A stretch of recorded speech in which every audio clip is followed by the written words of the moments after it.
This improved version of Kia's third generation Ceed has further sharpened its proposition in the Focus Class family hatchback segment, with smarter looks, extra technology and stronger standards of safety equipment. As before, value continues as a strong suit, and there's an industry-leading warranty. Potentially then, there's a lot to like here.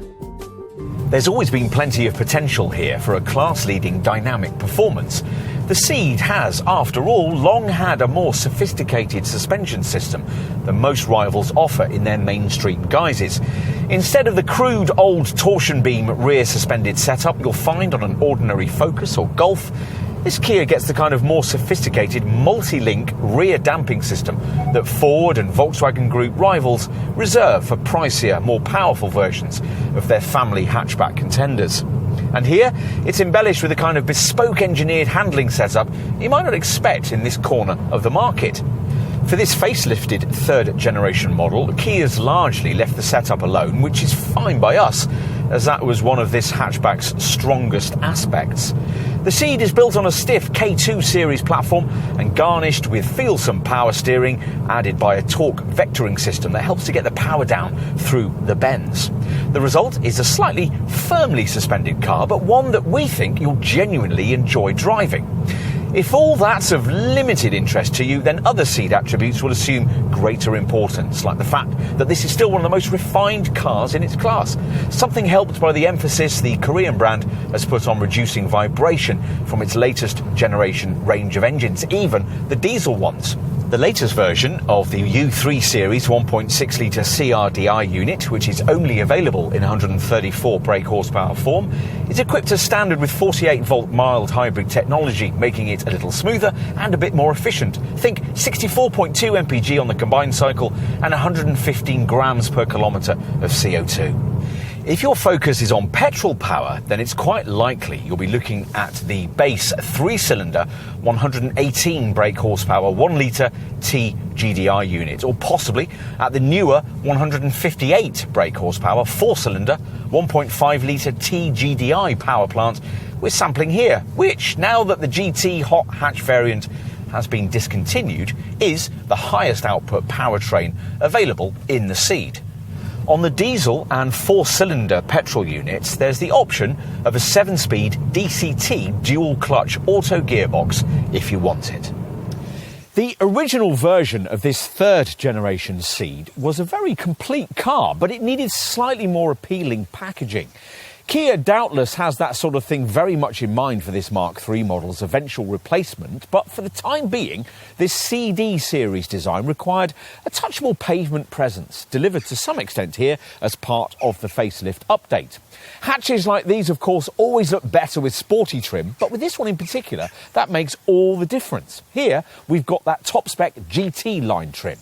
If we'd chosen to test a base 2-spec Ceed, you might have already switched off by now. Don't do that, because particularly trimmed like this, the Ceed is actually quite an appealing looking thing. From the side, you get more of a perspective for the bold shoulder line, something even more evident on the alternative Sportswagen Estate version of this model. Earlier, we referenced the facelift changes made here, which are most noticeable at the front, where the nose section's adorned by Kia's latest logo. Below that, the brand's usual tiger nose grille gains satin upper and lower wing-shaped garnishes. At the rear, the surface between the LED combi lamps has been smoothed to accommodate this sleeker central brand emblem. And those lamps gain a smarter look on this GT line variant. 48 honeycomb-shaped modules surrounded by a red frame. The LEDs in certain rows lighting up sequentially when the driver uses the turn signals. At the wheel, the extent to which you might be impressed with this car will probably depend on how far up the range you've ventured with the version you're sitting in. Entry-level variants don't look very much different at all, but if you can avoid one of those, then your attention will be taken with this far more sophisticated 10.25-inch touchscreen satellite navigation central screen, which offers advanced Kia Connect media features and is a fresh addition as part of this facelift model's spec. Lesser variants get a slightly larger 8-inch monitor and all Ceeds have a further small 4.2-inch colour trip computer readout between the two analogue dials in the instrument cluster. Getting comfortable is easy thanks to plenty of seat and wheel adjustment, along with lots of cabin storage space. And build quality from the Slovakian factory seems to be agreeably tight. Time to take a seat in the back. The original version of this third generation Ceed offered a useful step forward in rear cabin space compared to earlier models thanks to a 34mm increase in shoulder room. Even today, the total 1,406mm figure is still one of the best in the class. That, along with this notably low centre transmission tunnel, means that this Kia can more comfortably accommodate 3 rear adults than many of its segment rivals. We'll finish, as usual, with a look at the boot. Now, it turns out to be 395 litres in size. Opt for the boxier sport wagon estate, and the luggage area size grows to 625 litres, while on the stylised Pro Ceed shooting brake model, it's 594 litres.